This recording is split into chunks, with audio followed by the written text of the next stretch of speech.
ಚಂದನ್ ಶೆಟ್ಟಿಯವರು ರ್ಯಾಪರ್, ಸಂಗೀತ ನಿರ್ದೇಶಕನಾಗಿ famous.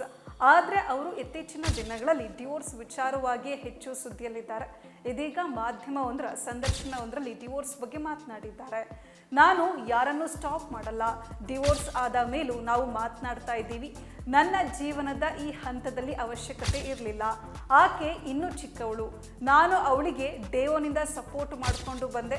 Divorce ಬಳಿಕವೂ ನಾವಿಬ್ಬರೂ ಮೊದಲೇ ಒಪ್ಕೊಂಡಿದ್ದ ಕಮಿಟ್ಮೆಂಟ್ನಂತೆ ಸಿನಿಮಾ ಶೂಟಿಂಗ್ನಲ್ಲಿ ನಟಿಯಾಗಿ ನಟಿಸಿದ್ದೇವೆ.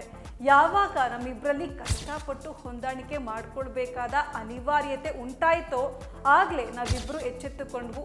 ಇನ್ನು ನನ್ನ ಅಮ್ಮ ಕೂಡ ಈ ಬಗ್ಗೆ ಬೇಸರ ಹೊರ ಹಾಕ್ತಾರೆ. ನಮ್ಮಿಬ್ಬರ ಲೈಫ್ ಸ್ಟೈಲ್ ತುಂಬ ಭಿನ್ನವಾಗಿತ್ತು. ನಾನು ತುಂಬ ಸಿಂಪಲ್, ನಿವೇದಿತಾ ತುಂಬ ಪಾಶ್ ಹುಡುಗಿ. ಆದರೆ ನಾನು ಹಾಗಲ್ಲ.